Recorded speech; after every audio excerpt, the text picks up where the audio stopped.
The title of Trevor's talk today is The Enemies Within the Church. And indeed, there are enemies within the church. Please give a Sarasota and United States welcome to our friend, Trevor Loudon. Can you all hear me okay? Yes. Understand the southern accent all right? Sort of. It's the only reason my wife married me, by the way. So she says. And we met in Bradenton, not far from here. So, just before I start, I'll tell a little story. I was in Los Angeles a while back, and I love street food. I walked up to a vendor. I got some food. He gave me the change and said, "You've got an accent. Where are you from?" I said, "I'm from New Zealand." He said, "Well, where's that?" So to make it really, really easy for him, I said, "Look, it's down near Australia." He said, "Where Arnold Schwarzenegger comes from." So you can see why they vote like they do over there, okay? Now, I want to say, before I get into the enemies within the church, I want to say a couple of things about the 2016 election. Now, the first, does anybody believe there may have been a touch of the miraculous on that election? Okay? I think even our atheist friends would acknowledge that one. So, but I don't see that election as saving America. I see it as giving America a stay of execution, a reprieve. And if you look at it was a second chance. And if you look at the Old Testament, there was a lot of times when the Israelites were not doing the right thing and they got a second chance. But how many times did they get a third chance? So we're on our second chance, people. We've been given a God-given opportunity here, and we better take it. We better make the maximum use of it, because we may not get another.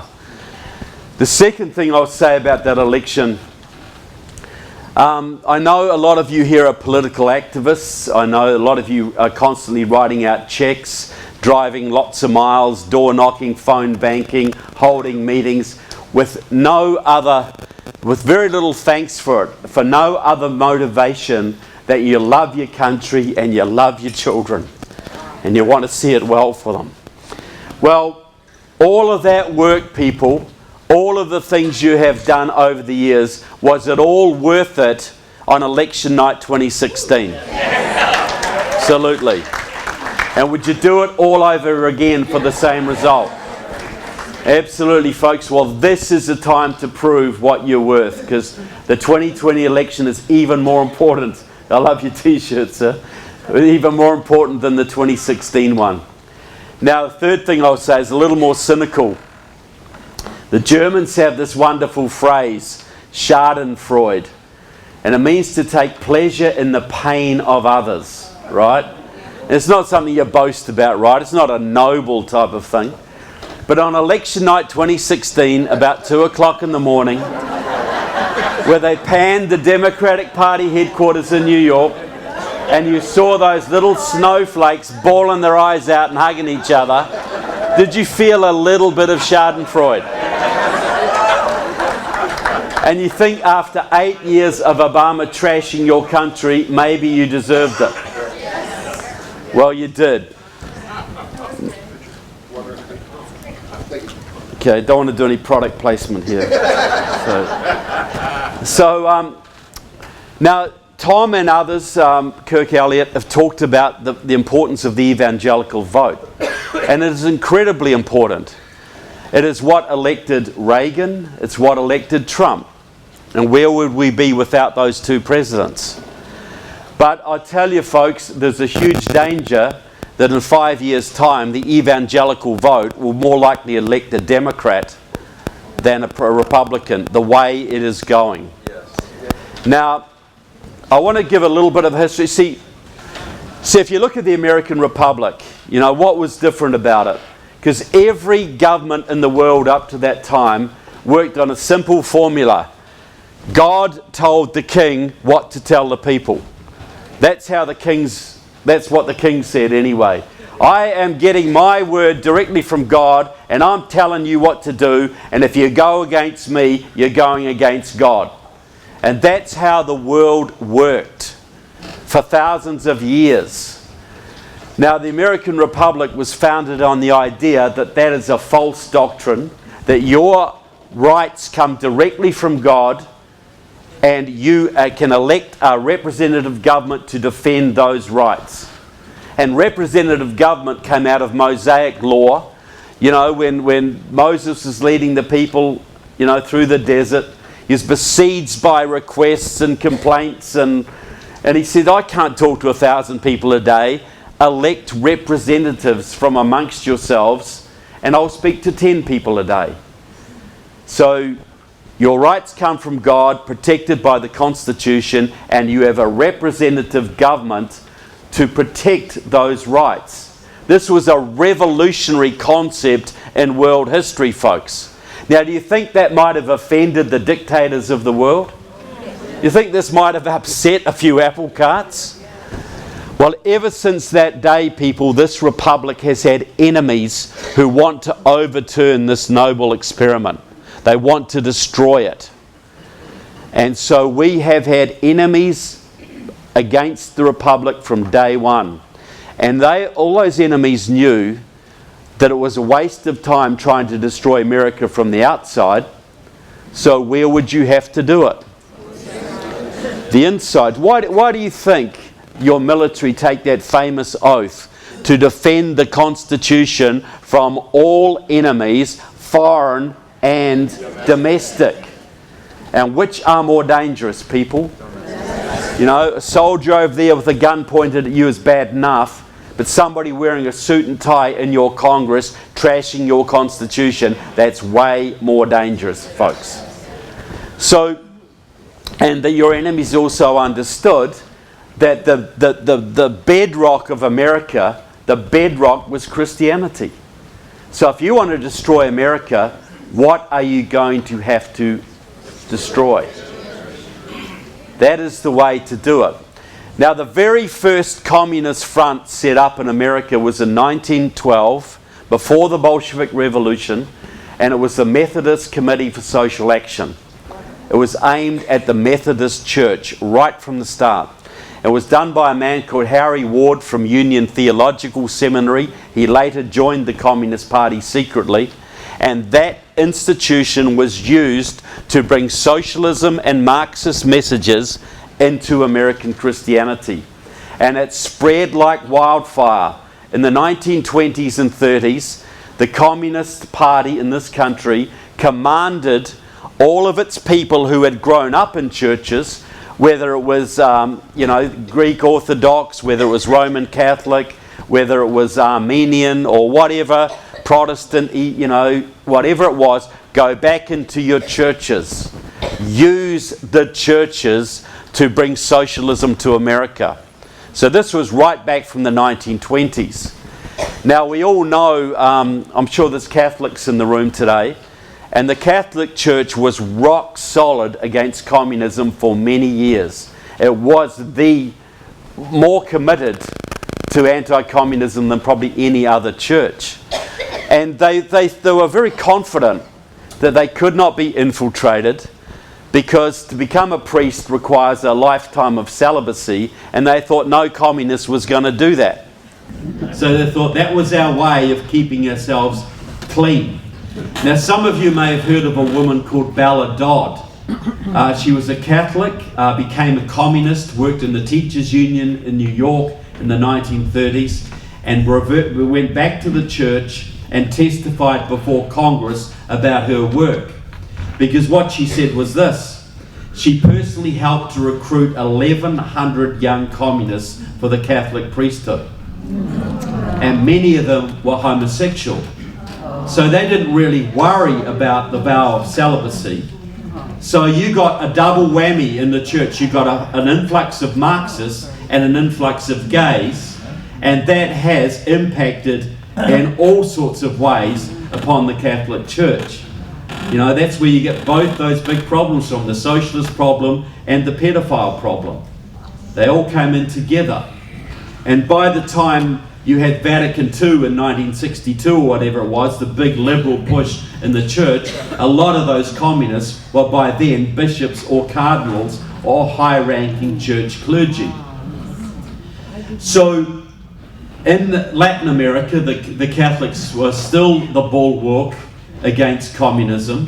So in 1957, the Soviet KGB held a meeting in Venezuela, invited a whole bunch of left-wing clerics from around Latin America, and they invented a concept called liberation theology, which was Marxism with a little bit of Catholicism on top. You know, heaven was not going to be up there. Heaven was on earth when we get socialism. That's what liberation theology is. And it swept Latin America, the Philippines, parts of Africa, and infiltrated into America too, into a lot of the black churches. Reverend Jeremiah Wright was a great example of that. So one of the people infected with this doctrine was a young guy in Argentina who couldn't wait each week until the Communist Party newspaper was delivered to his office, and used to hide communist literature from the authorities to protect his communist friends. That man is Pope Francis, people. Pope Francis, who is now stacking the College of Cardinals with his Marxist friends. One of them was a young man, one of them recently a new recruit to the College of Cardinals, who will choose the next Pope, was a cardinal from Cuba, who says, no, I don't believe in communism. What we need is a form of democratic socialism. Now, the difference between democratic socialism and communism is 5 to 10 years. That's all it is. It's a step on the way. So you've got a huge problem in the Catholic Church. Massive. Could lead to a split. And actually, in some ways, I hope it does, because the Catholic Church is now dominated by communists, effectively. Now, anybody ever heard of the concept situation ethics? Yes. Now, situation ethics has basically replaced the Ten Commandments as the moral guidepost for most Americans. Now, situation ethics means this. There is no fixed morality. You know, the Ten Commandments were very fixed. You know, it said what you should do and what you shouldn't do. Situation ethics is, well, no, we're much more sophisticated. We understand that ethics must vary according to the circumstances. You know, if the situation is right, well, theft could be justified in certain circumstances. Adultery could be justified in certain circumstances. It depends whether you do it in a spirit of love. The only standard is if it's done in a spirit of love. And just by the way, what is the opposite of love? And so why do they now all call you haters, people? Because you're not doing things in the spirit of love, you see, because you believe in fixed morality. You believe that certain rules come from God and you should obey them. So therefore, you're opposed to the spirit of love, do whatever you feel type of morality, so you are haters. That's where that comes from. Now, the whole concept, the concept of, look at how it plays out in life. You know, your family is starving, you love your family, you can't afford to feed them, so you do a little bit of shoplifting. That's okay. That's morally justified by situation ethics. You know, you're in a loveless marriage, so to speak, and you meet someone that's really, really nice, and so adultery could be justified by situation ethics. You know, every gutless pastor who gets up in front of their flock say, well, I really love my flock and I don't want to say any tough stuff to these guys. I don't want to actually say anything truthful that might upset them. And by the way, half my collection plate will be gone by next week. So that is situation ethics. You adjust your morality according to the circumstances, and you justify that because you do it in the spirit of love. Well, what defines love? Pretty much what you want, really. Exactly. And I'll just diversify a little bit on this, because most American Christianity, the word you'll hear more than any other is love. We're all about love. That's not loving. You can't do that. This is loving. You should do that. Love, love, love. Well, we all believe in love, but there are two kinds of love. And any family will know this. There's the love of the mother who will nurture you, will pick you up when you hurt your knee, will hold you tight, will accept you for what you are. That's the love of the mother. And every family needs that. But doesn't every family also need the love of the father? The father who will kick your backside if you disrespect your mother, who will make you do your homework, who will set a good example for you, will chastise you when you need to be chastised. So where is that masculine love in the churches today? How often do you hear any chastisement, any calling to account? It's all feminine love. The masculine side. When do you hear Onward Christian Soldiers, people?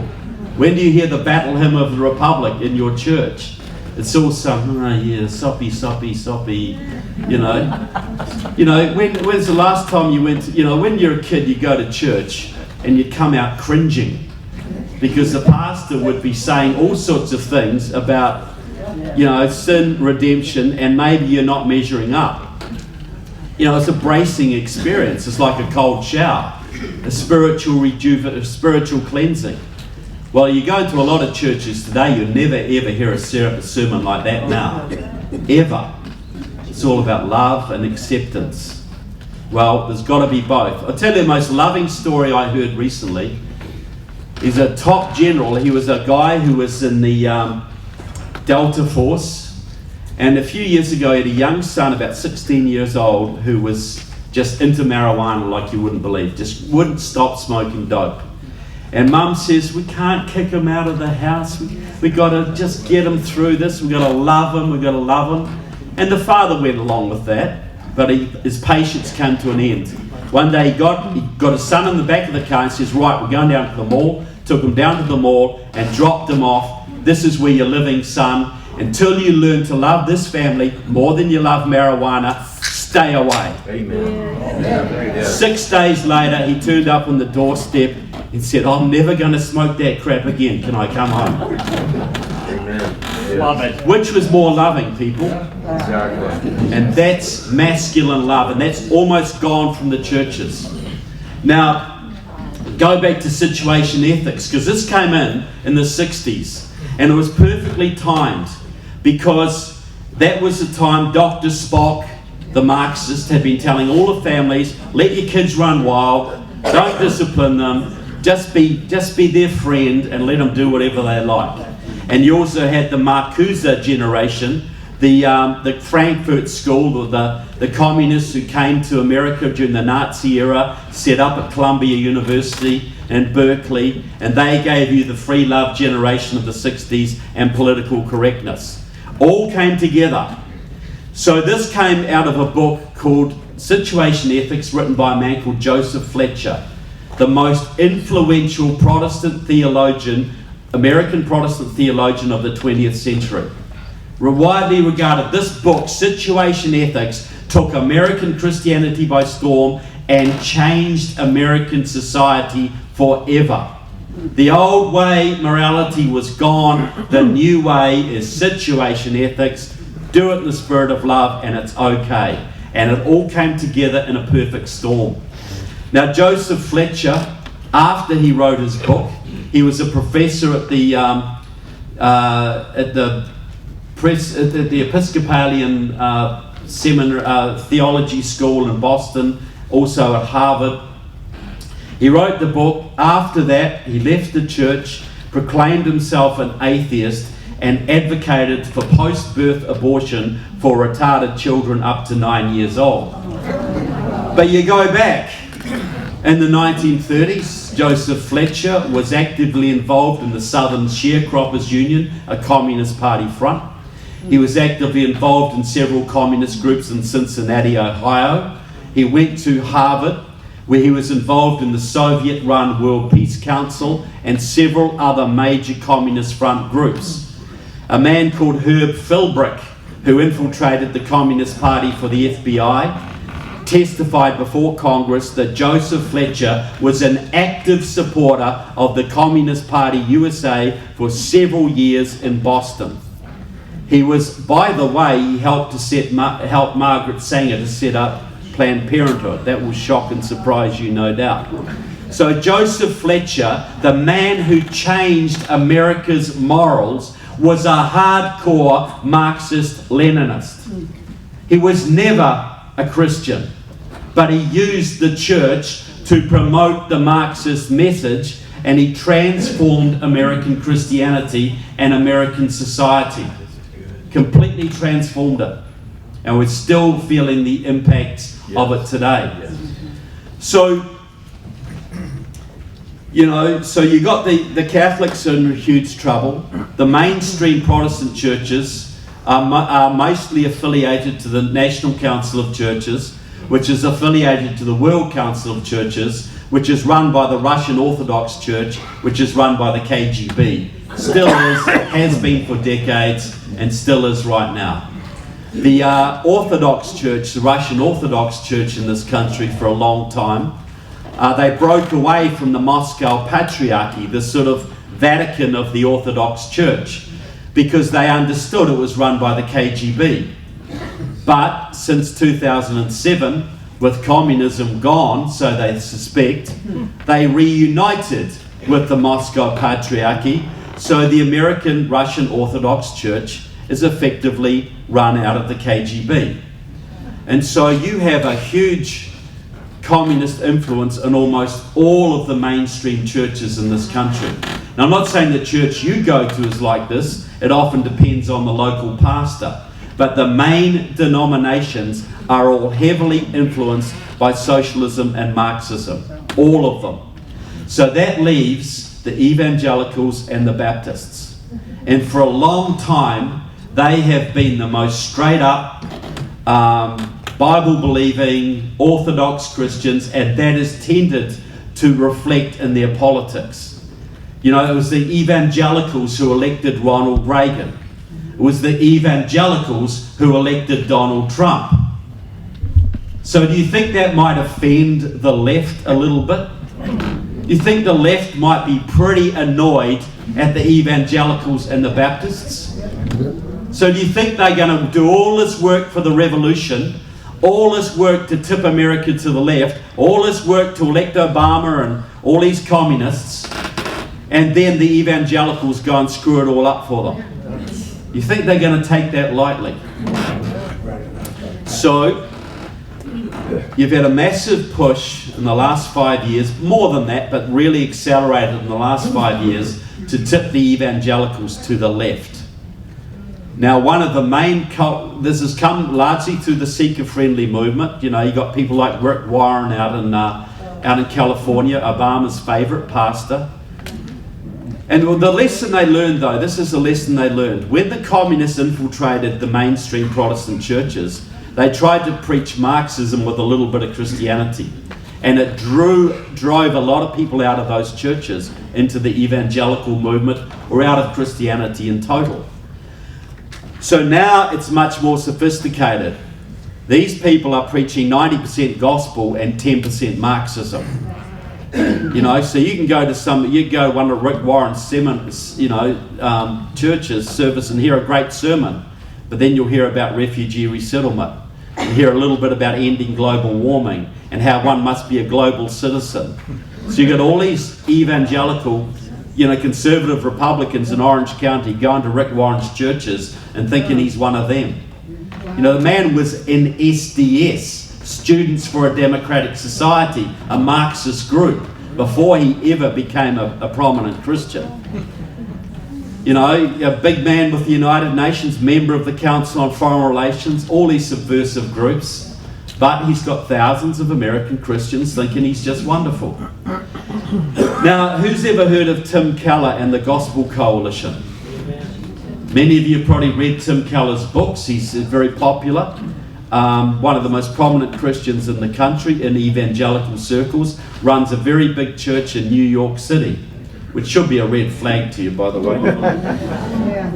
But anyway, see, Tim Keller runs the Gospel Coalition, and they preach a lot of good stuff, but they also are very actively involved in the Immigration Roundtable, which is backed by a man called George Soros, and is all about welcoming refugees into this country and giving amnesty to illegal immigrants. And just by the way, the number one way, see, President Donald Trump Jr. recently said the 2020 election will be communism versus freedom. And he was not exaggerating. All of the leading Democrat candidates are communists. Joe Biden is a communist, people.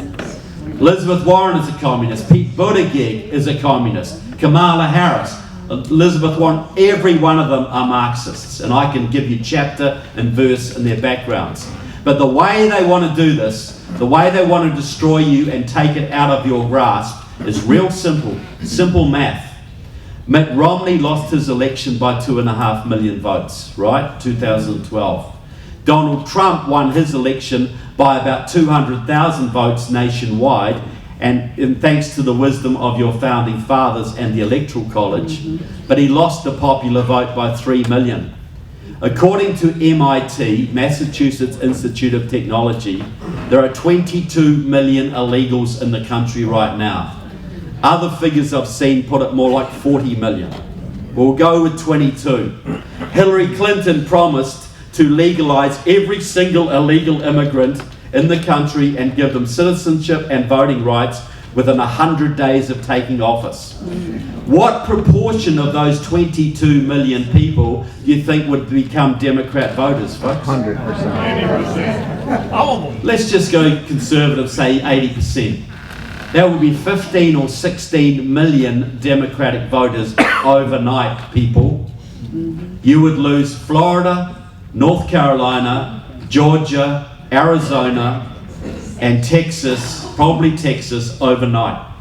You tell me how you ever elect another President Trump or Reagan again, or any Republican from that point. We were that close on election night 2016, folks, that close to losing this country permanently. And that is why these radical Christian groups are promoting this stuff, because they're not actually Christian in their real content. Exactly. So Tim Keller, the Gospel Coalition is extremely influential. It's held seminars all the time, many publications. They've had a huge impact on evangelical Christianity in this country. But they have several Marxists on their board. Tabiti, I can never say his last name, was a Marxist who became a Muslim and then a Christian, but he still speaks exactly as he did when he was a Marxist. They have Mark Dever, who promotes straight Marxism on their board. But Tim Keller himself acknowledges that when he was a young man, he fell in love with the Frankfurt School. The communists who came from Nazi Germany, settled in Columbia University, and basically gave us political correctness. So he's a Marxist, effectively, but one of the most prominent Christians in the country. Now on his board he has a man called Russell Moore, who's the head of the Ethics Committee of the Southern Baptists. You know, the Southern Baptists, the hardcore Bible-thumping conservatives who always vote Republican, you know those ones? Yeah.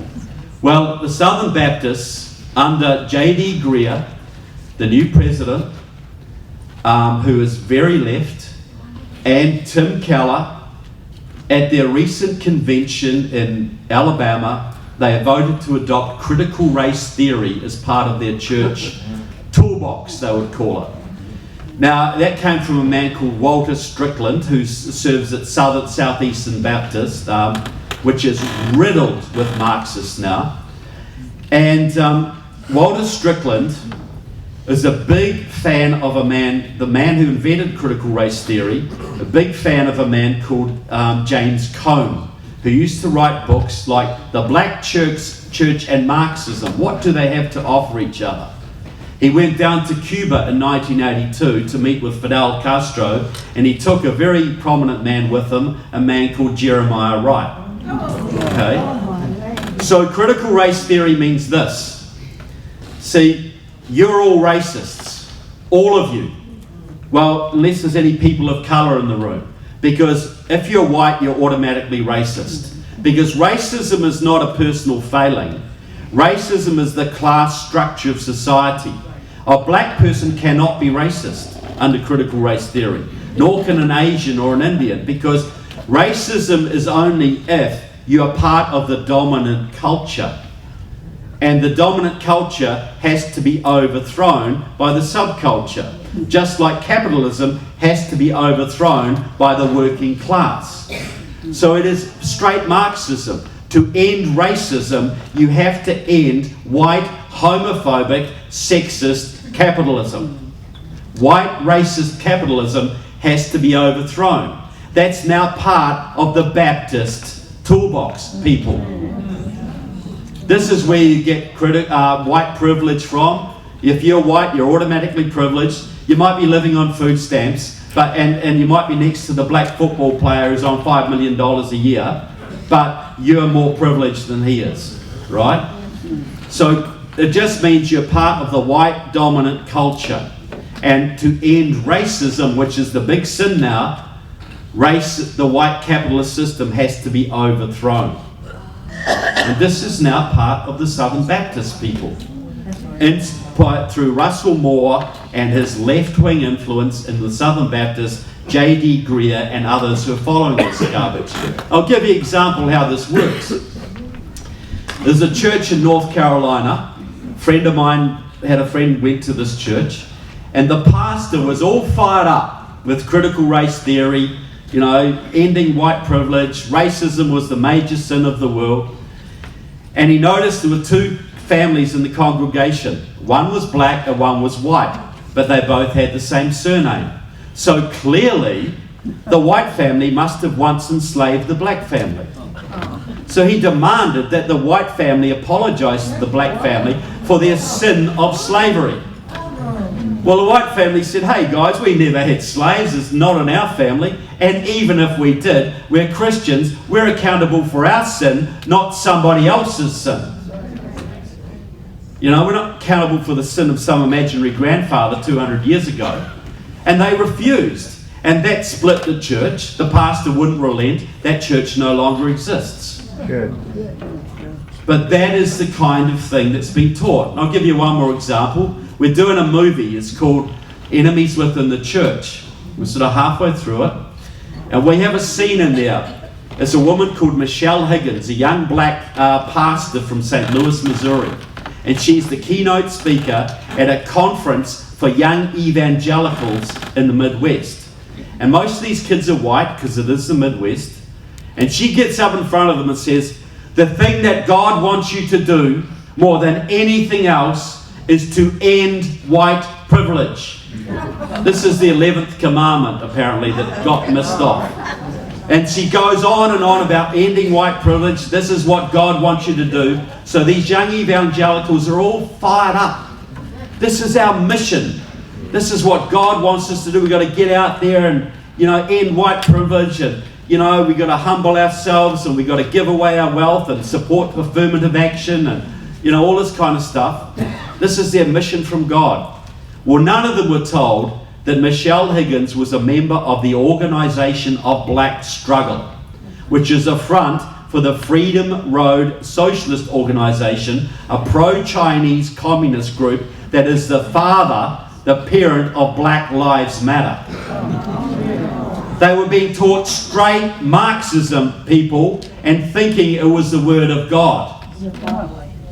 And they're going out there all fired up. This is right through the seminaries now. This is not just a Southern Baptist problem. This is in virtually all of the major denominations.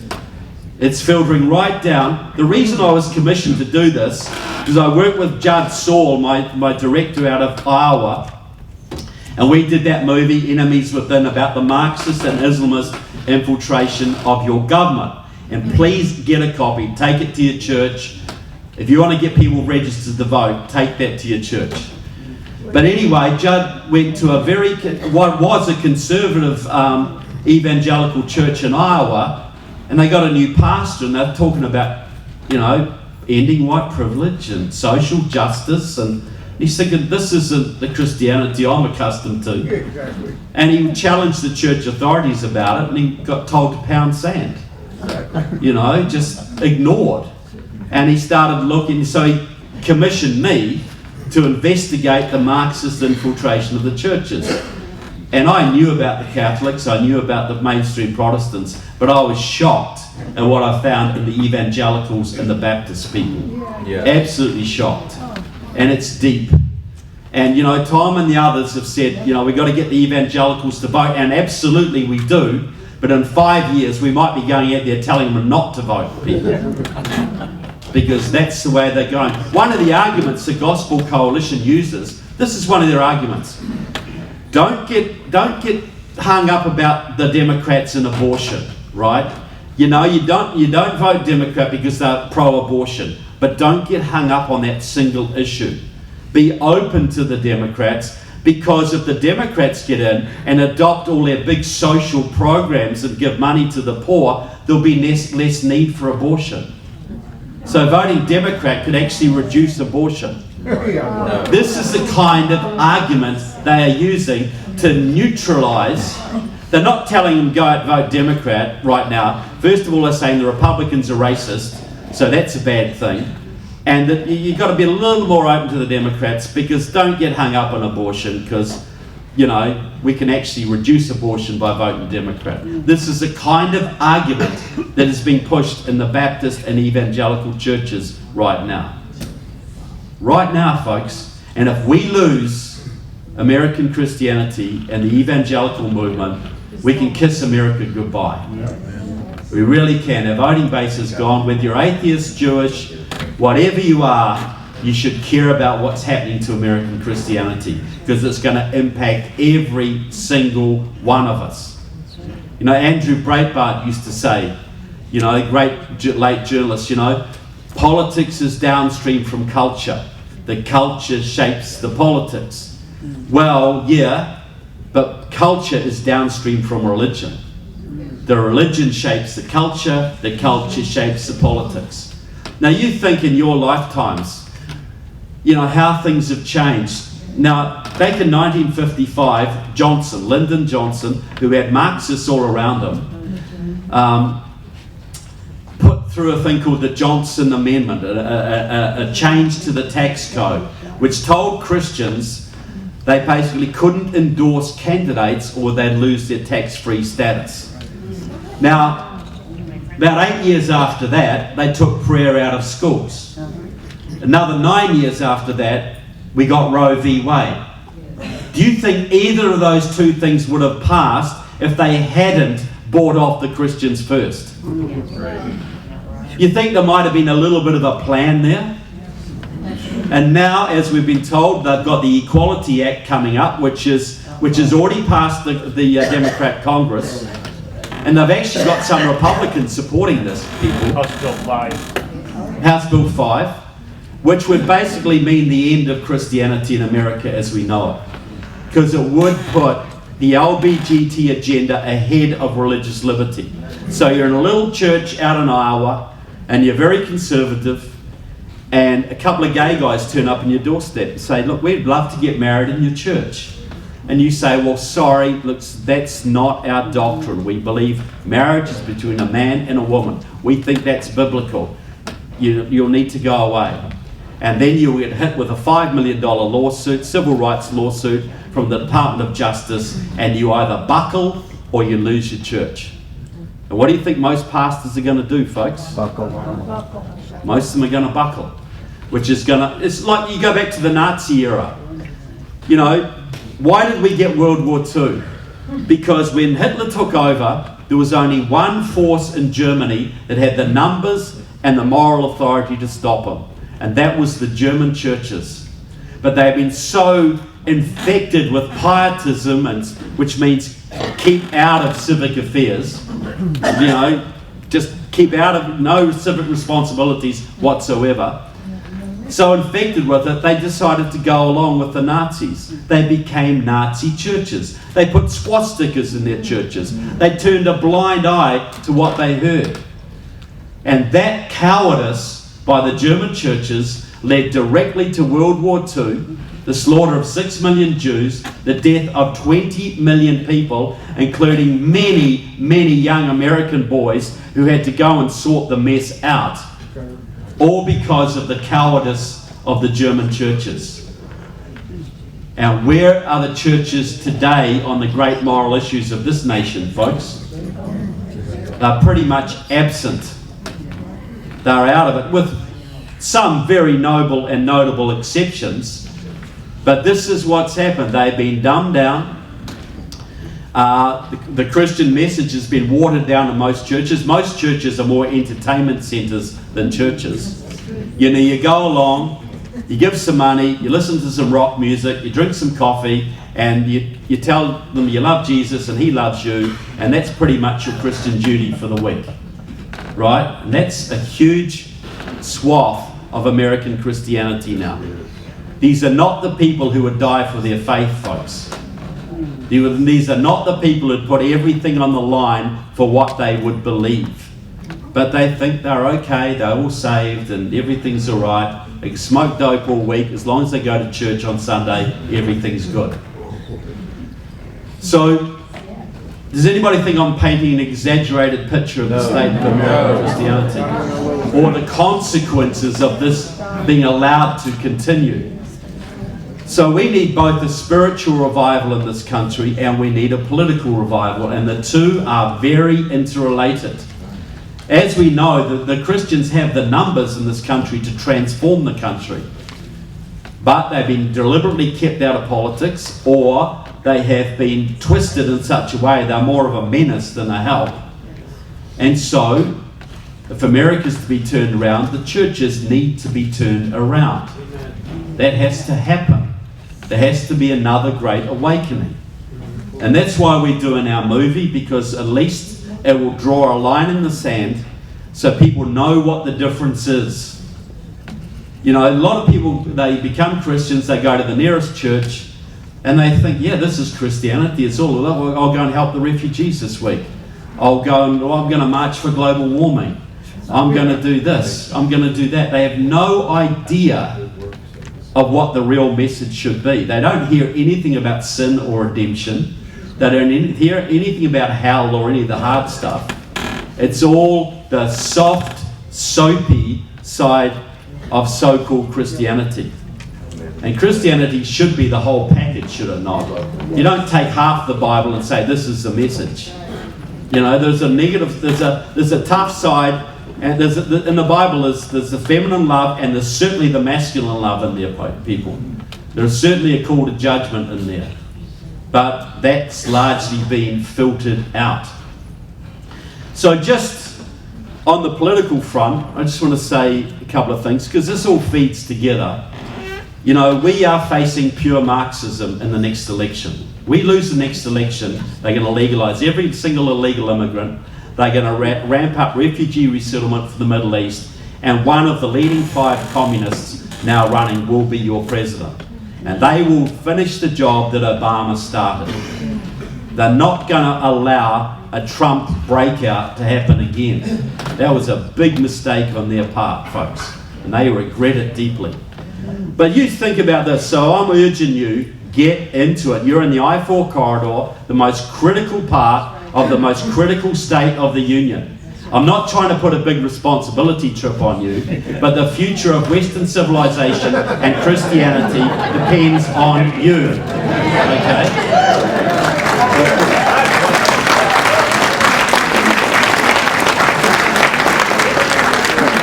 So one more thing I'd like to add. Now, one of the big problems you've had in this country, and it's affected your religious liberties, your gun liberties, everything about society, is the Supreme Court.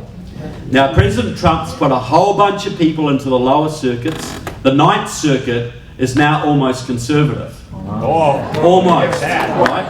He's put more good judges in there than anyone else has. Now, but the Supreme Court, you know, the Supreme Court for 60 years has been controlled by the left, and they've done everything they can to take away your religious liberties, your Second Amendment rights, your First Amendment rights. They've suppressed your businesses. They've made life tough for Americans in a whole bunch of ways.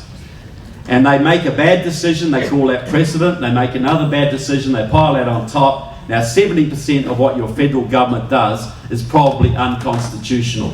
And that's dragging you down. I cannot understand how America does as well as it does.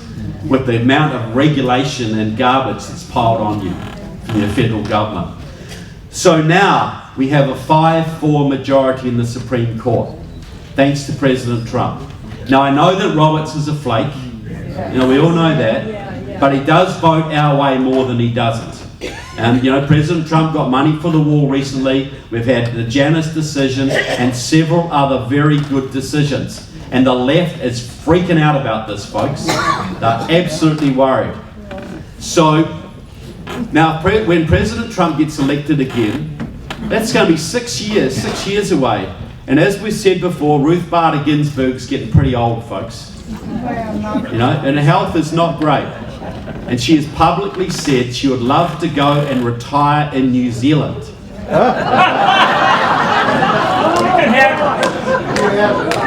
Well, I'm willing to take one for the team, folks.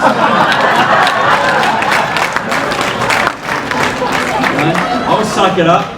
She can come to New Zealand, she can play bingo all day long, and you will get a 6-3 majority on the Supreme Court. Imagine what that would do for Roe v. Wade, your religious liberties, your Second Amendment rights, all these oppressive government regulations. Imagine what you could do with that, folks. Abolish the Department of Education. You could do tons of great things. Tons of great things. And it's all within your grasp. The things you've been working for decades, some of you. The liberties you've wanted to re-establish. To get the Constitution back to where it should be. All of these things are now within your grasp. Am I being pie in the sky here, folks? So if you double down and give it everything you have, this is it. I can't promise you what's going to happen, folks, but I'll tell you this. 2 things, mate. If you ignore this God-given opportunity we've been given, you'll regret it for the rest of your life, and your children will hate you for it. But if you give it everything you've got, everything that's within you, for your God, your Constitution, and your family, you give it everything that's within you over the next 15 months and beyond, 2 things may happen. 1, you may give it everything you have, and maybe we fail. We have to realize that's a possibility. Maybe we fail, but at least you will all earn the right to look your children and your grandchildren in the eye and say, I did everything I possibly could for you. Everything. And what's that worth to you, people?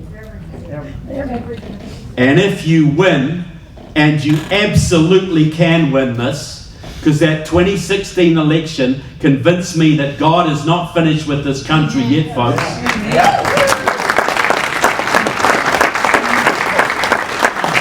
If you win this, you'll spark an economic boom like you've never seen. You'll spark a liberty boom all over this planet, folks. And you will give your children and your grandchildren the ability to live in not just the amazing country that you inherited, but one even greater. Is that worth fighting for, folks?